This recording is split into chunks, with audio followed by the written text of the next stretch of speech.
Buenas tardes a todos, a todas y a cada uno y a cada una. La verdad que el problema es el altavoz mío, es el problema. Yo voy a tratar de hacer una presentación que sea útil al marco general, al contexto, para que Karina después pueda ponerle carne y sustancia a la presentación más global. Y quiero decir también que me siento muy honrado de poder estar esta tarde acá junto a personas comprometidas con la democracia, la libertad y la igualdad, en momentos en los cuales hay una especie de asedio a la democracia. La democracia está siendo acosada en muchos lugares del mundo, también en nuestra región de América Latina. No vamos a dar ejemplos, pero solamente pensar que en el Congreso de los Estados Unidos se lo tomó por partidario de un señor Trump que no reconocía el resultado electoral, y algo parecido pasó en Brasil,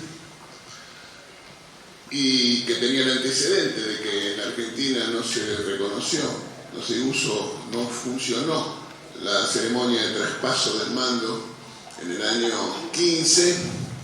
Son alertas amarillas, naranjas, sobre este momento de la democracia, que algunos académicos llamaron que hay un estado de recesión democrática.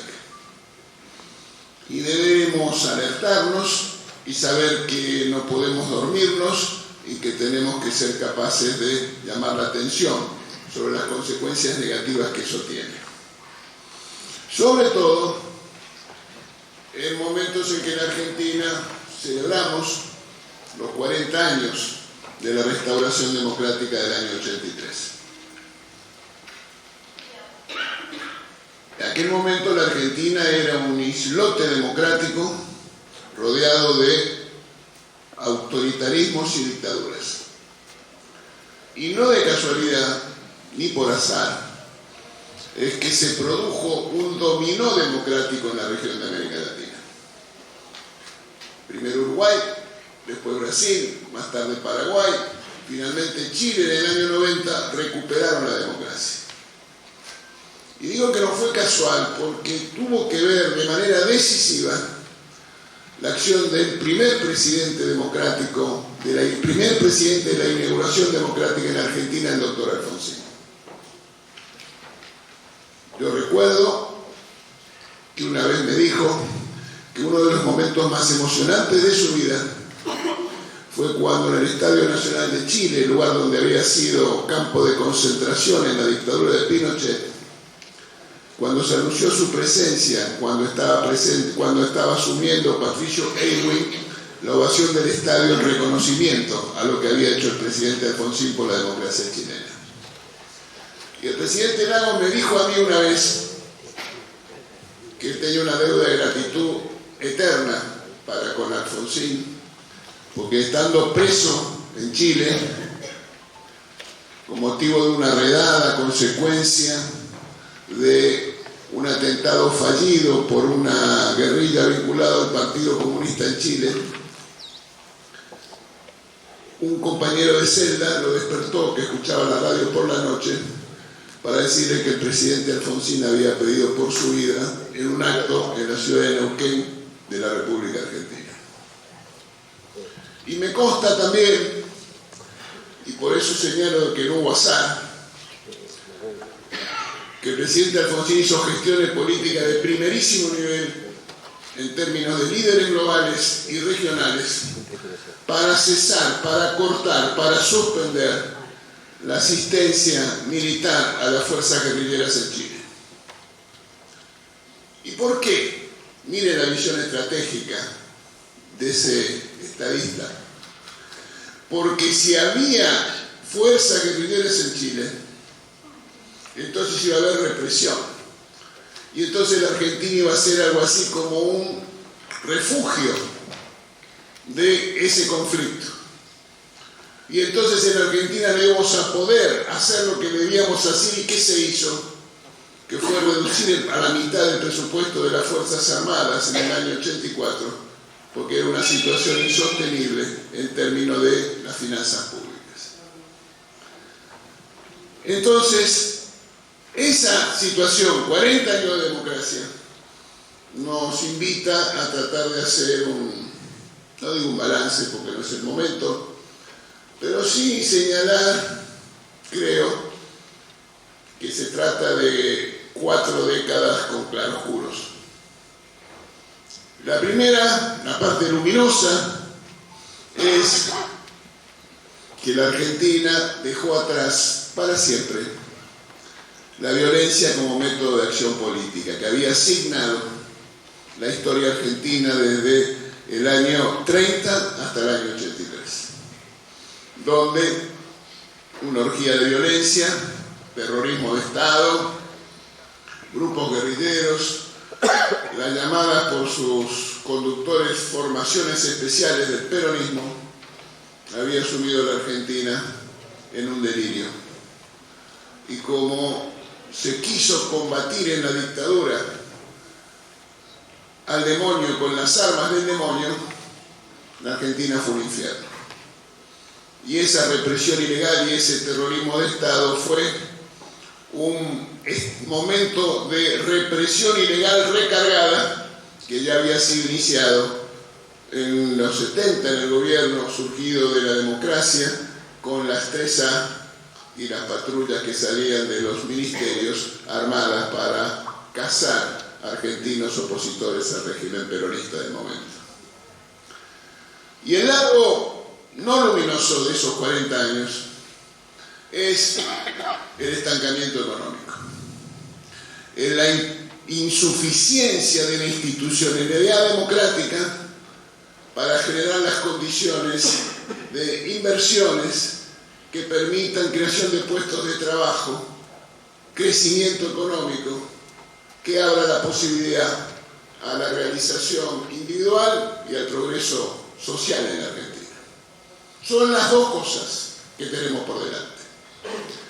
Pero entonces la pregunta que tenemos que hacernos es si esa insuficiencia de la institucionalidad democrática obedece a que por definición ese es un camino que no tiene solución, o si por el contrario, el problema es la deformación del sistema político de la Argentina a consecuencia de los modos populistas de gobernar. El populismo concibe el poder como un sitio a conquistar, que es un juego de suma cero, todo o nada. Para que alguien pueda ejercer el poder, el otro no puede tener ninguna responsabilidad de poder.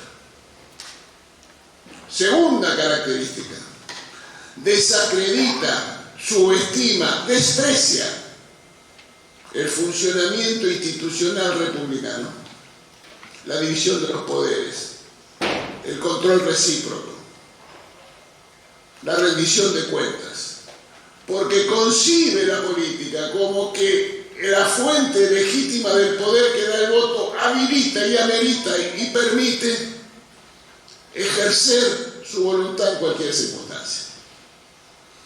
Me hace acordar eso que aprendí una vez leyendo a Sarmiento, que el canciller de Sarmiento, luego de la guerra del Paraguay,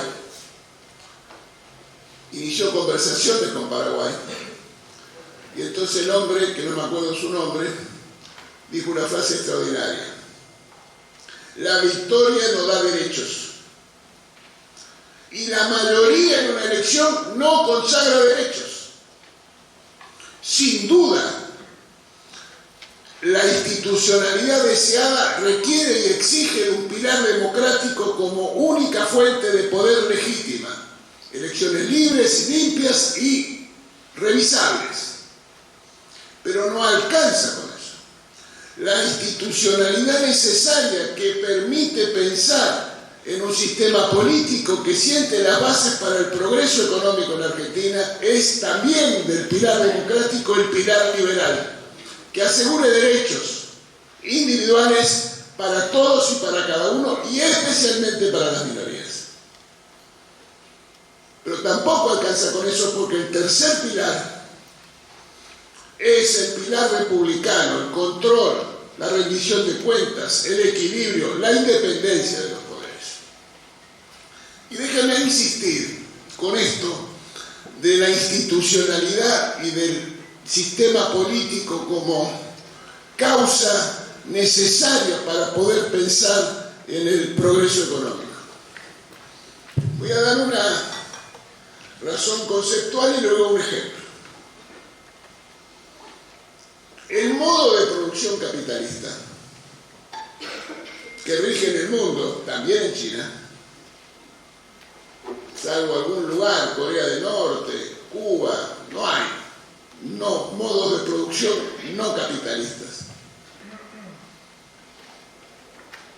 Admite, necesita, está distinguido por la idea, por la noción del riesgo. Un capitalista computa, pondera, valora, le pone precio al riesgo. Y el capitalismo requiere de riesgo. Ese riesgo que se costea no puede ser confundido con la incertidumbre. En China, como decía, hay capitalismo y la ausencia de certidumbre está dada por la existencia de un partido comunista que, como es un régimen de partido único, dice que dentro de 10 años va a pasar tal cosa y se acabó la discusión. En sociedades donde la libertad y la democracia son deseables, nuestras sociedades, la provisión de certidumbre debe estar dada por la existencia de un sistema político que la provea. Y eso es la conjunción de esas tres pilares que decía: democrático, liberal y republicano. Déjenme darle ejemplos para justificarlo. En China, como dije, régimen de partido único provee certidumbre. En el Chile de Pinochet, que hice referencia antes, había lo que se llamaba, dijo Samuelson, fascismo de mercado. No había problema. Pero en sociedades democráticas y que aspiran a la libertad, tiene que haber otras cosas. Por eso el sistema político tiene que tener esas características. En América Latina hay solo 3 países que son identificados como países de democracia plena: Costa Rica, Uruguay y Chile. Solo 3. No es casualidad tampoco que en esos países se registre crecimiento económico, inversiones, creación de puestos de trabajo, reducción del desempleo, alivio en términos de la desigualdad. No es casualidad. Piensen en una isla del Caribe, de un lado Haití, del otro lado República Dominicana. República Dominicana no es un paraíso, pero las diferencias que existen en país o un estado fallido y Dominicana son extraordinarias. En Centroamérica, Costa Rica y Nicaragua. Y no importa si en Nicaragua hay un dictador que se llama Somoza o una dinastía dictatorial de Ortega y de Murillo. No importa.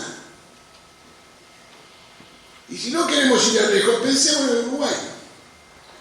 Uruguay pudo reducir la pobreza 20 puntos porcentuales. Tienen un dígito de pobreza.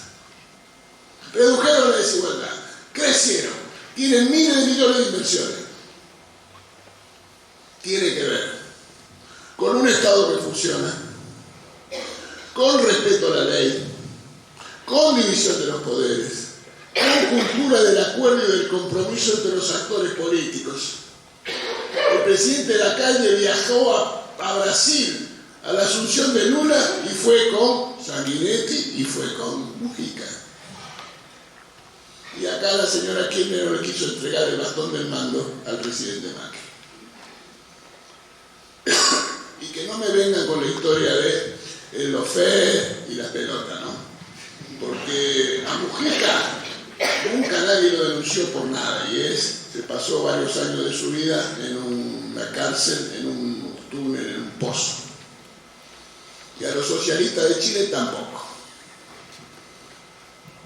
Entonces, existe una causalidad efectiva, definitiva, fortaleza de las instituciones, resultados económicos y sociales. Son más relevantes las instituciones que la propia dotación de recursos naturales. Pensemos que esa lógica es la que nos permite entonces pensar en que en esta próxima elección presidencial, la 10ª desde aquella inauguración democrática del 83, que nosotros tenemos que ser capaces de argumentar sobre la necesidad de que así como hubo un salto civilizatorio en el 83 que permitió terminar con la violencia como método de acción política, debemos ser capaces en este próximo turno de sentar las bases del progreso social para permitir la realización individual de todos. Vamos a llegar mal, porque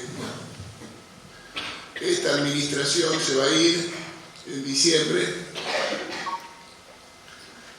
con algunos récords. El presidente Fernández se irá siendo el presidente que en la historia argentina, desde Bernardino Rivadavia para acá, más deuda externa tomó, más se endeudó, más de 100.000 millones de dólares. Para que tengamos registro, el presidente Macri aumentó la deuda en 70.000 millones de dólares. Segundo récord.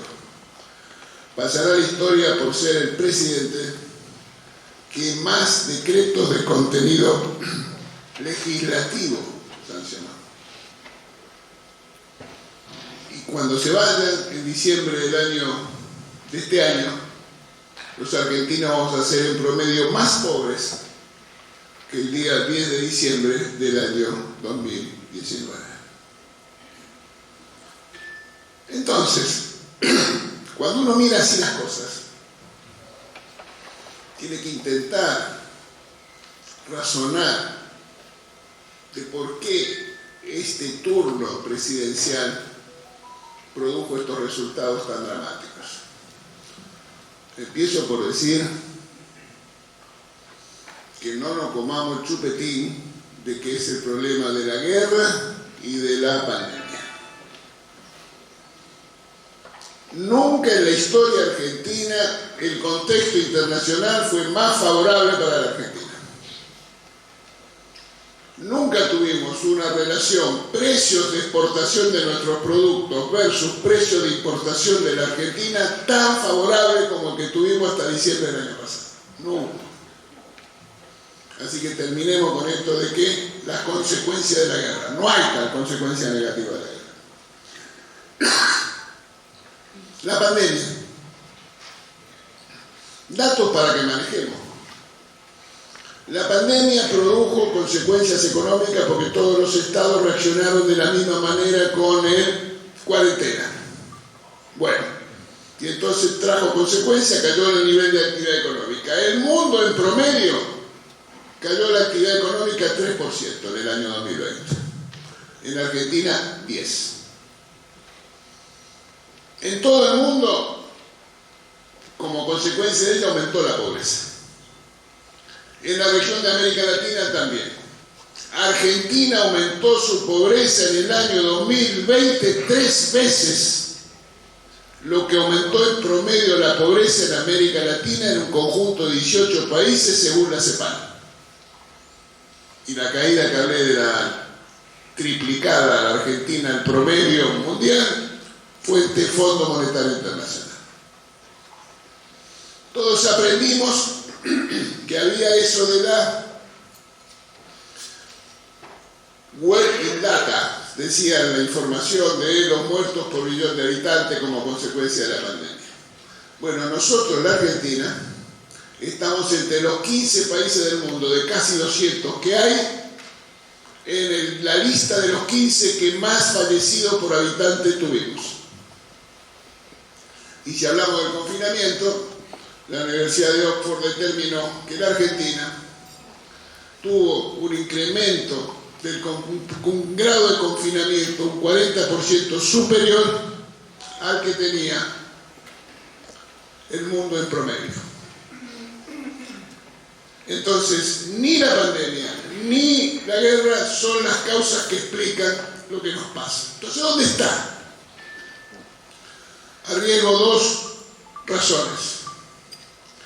Una, lo que, copiándome de un señor que se llama Moisés Naim, llamo la necrofilia ideológica. Es el amor por ideas muertas, dejada de usar, obsoletas, vetustas, que si alguna vez fueron útiles no lo son más. Los que nos gobiernan son necrófilos ideológicos. Segundo, el dispositivo de poder que caracteriza a este gobierno desde el principio es una causa determinante por aquello que hablaba de la incertidumbre para explicar lo que nos pasa.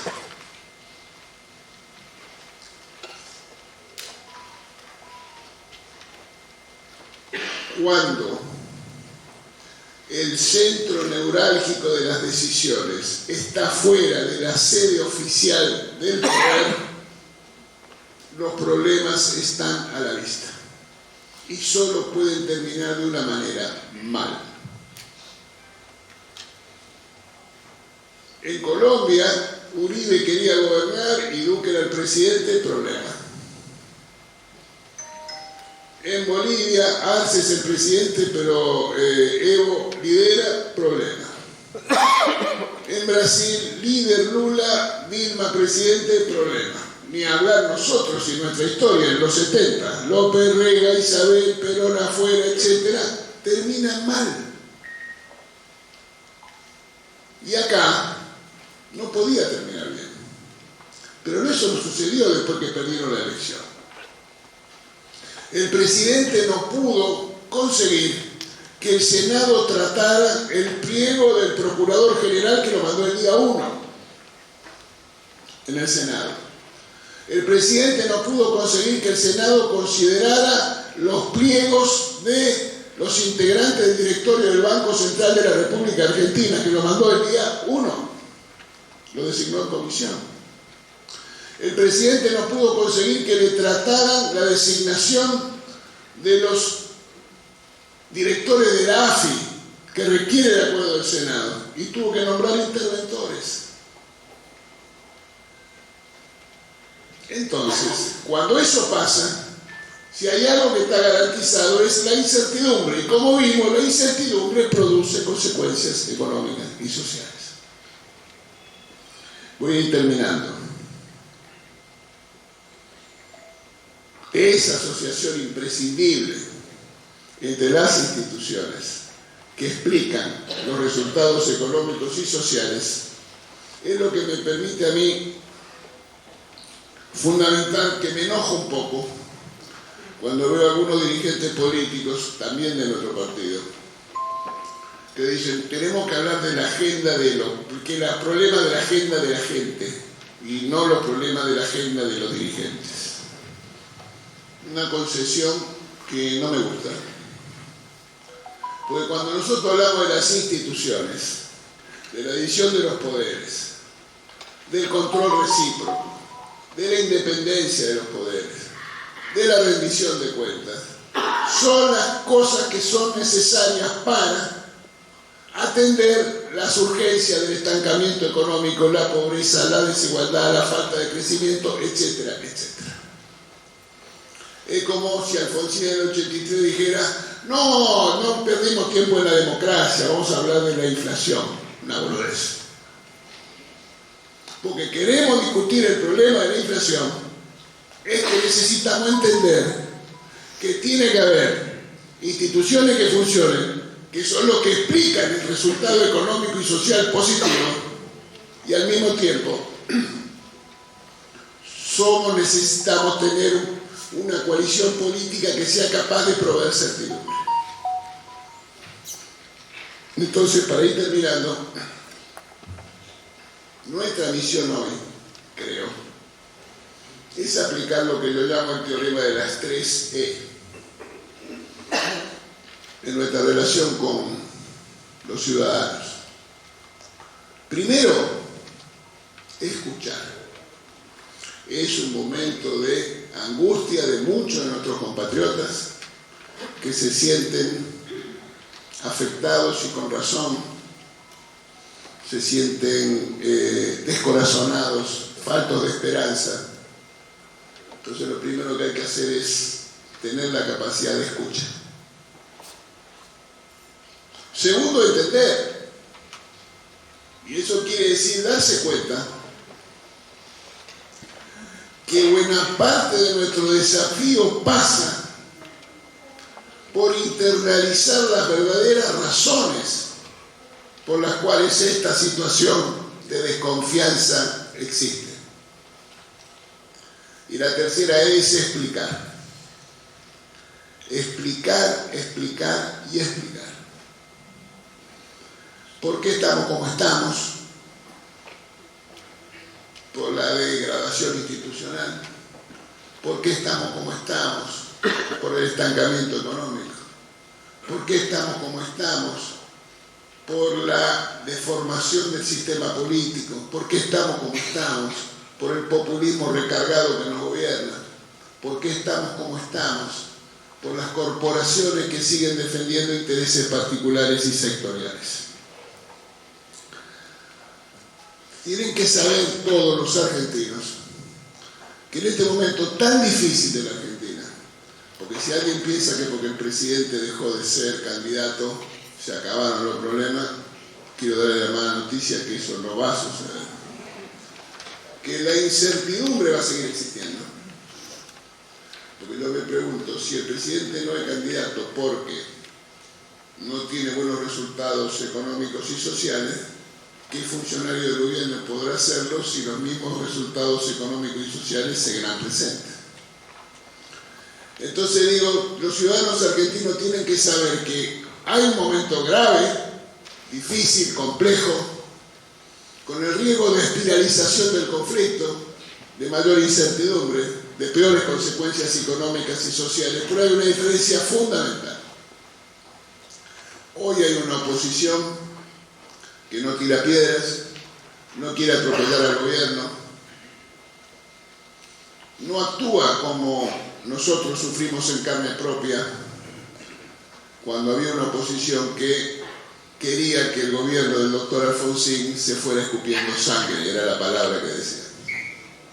Y el mejor ejemplo es la conducta que los legisladores tuvieron, felicitaciones Karina, por haber contribuido a votar en el Congreso las leyes que el oficialismo no quería votar. Un ejercicio de responsabilidad política extraordinario, me estoy haciendo referencia al acuerdo con el Fondo Monetario, como hizo Lula en Brasil cuando Cardoso era presidente, que firmó una carta al pueblo brasileño diciendo lo que había que hacer. Y Lula era candidato a presidente en una elección que faltaban 2 meses. O lo que hizo el Frente Amplio en Uruguay, habilitando la posibilidad del acuerdo con el Fondo Monetario. Entonces, la actitud de la coalición, de nuestro partido que la lideró, de contribuir a proveer certidumbre con la sanción de la ley, es un gesto que honra la conducta de la Unión Cívica Radical. Y entonces digo, para terminar, porque queremos atender los problemas de las urgencias sociales, porque sabemos de la magnitud de la crisis y del impacto sobre los sectores más desprotegidos de nuestra sociedad, es que reivindicamos la necesidad del fortalecimiento institucional, de terminar con la degradación que nos gobierna y de generar un nuevo camino de esperanza, de reconstrucción institucional, de reparación ética y de progreso social en la Argentina. Termino con una frase que le leí a alguien que no conocía, que lo conocí en la pandemia, es historiador israelí, Harari, que dijo que el principal riesgo de este momento de la civilización, el principal riesgo de este momento de la civilización es la desconfianza social en las instituciones. Entonces, nosotros debemos ser los proveedores sociales de la esperanza en instituciones fuertes, sólidas, que hagan posible el progreso social y la realización individual de todos los argentinos. Muchas gracias.